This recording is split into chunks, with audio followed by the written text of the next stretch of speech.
आज भाऊ आणि अंकुशवर म्हणजे त्यांना आज रंगवणार आहे पिंजरणी वगैरे.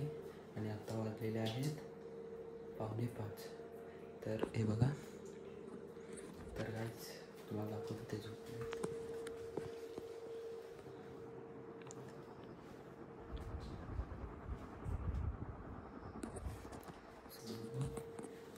ढाराडूर आहेत आणि पिंजर वगैरे त्यांना फासतो.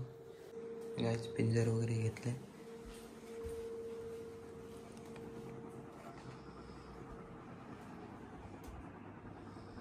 ढाराडूर आहेत.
तर काहीच आपला प्लॅन सक्सेसफुल झाला आहे.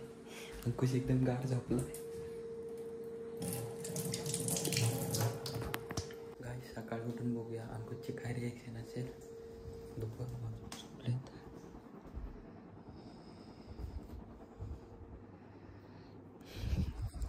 अशा मित्रांसोबत म्हणून काहीच कधी मित्रांसोबत नाईट आउट वगैरे करत जाऊ नका.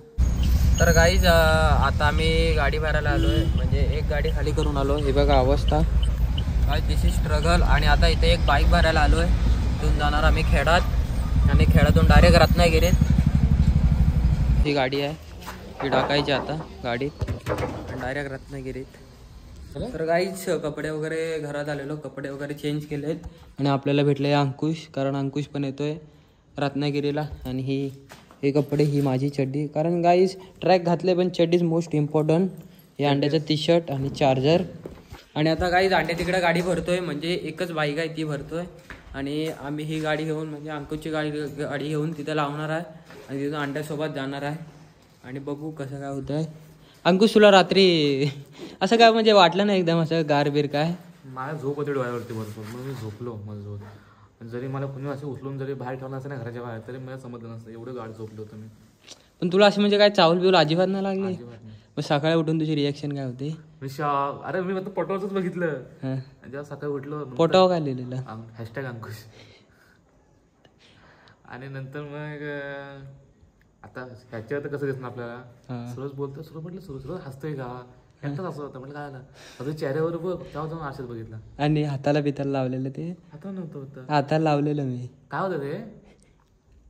राहू दे ते. गाईज तुम्ही म्हणजे मी ते ब्लॉग बघितल्यावर तुला समजेल काय होतं ते. पण होतं लय बेकार होतं ती. म्हणजे त्यांनी तुला फोड्या पण उठू शकतात.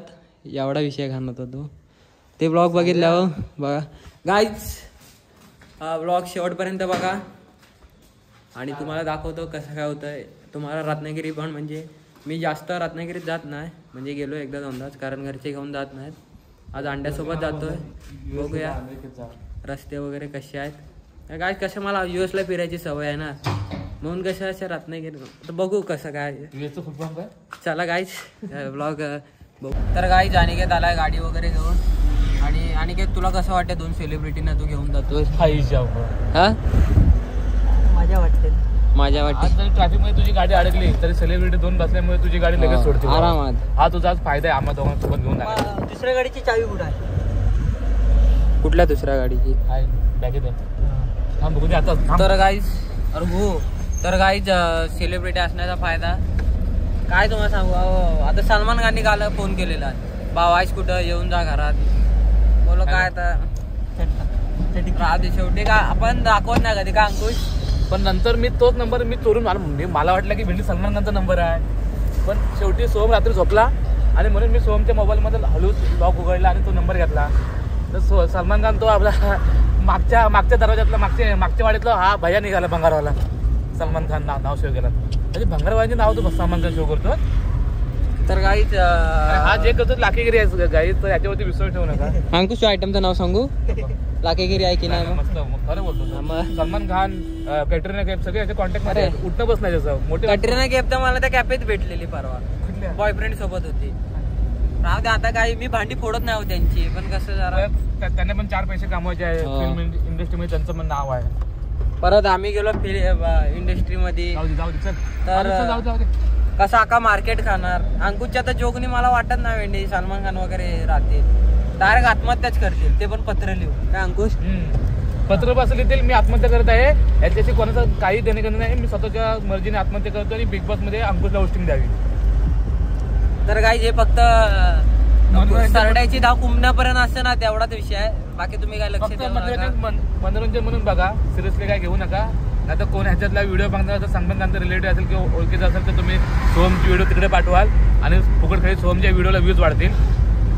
काय असं करू शकता तुम्ही, कशाला फक्त आमची जरा वाट लागल, बाकी काय विषय नाही. तर काय लास्टपर्यंत बघत राहा, हीच ईश्वरचरणी प्रार्थना आहे. तर काय आता आम्ही संगमेश्वरला आलोय आणि ट्रॅफिक वगैरे मजबूत लागले.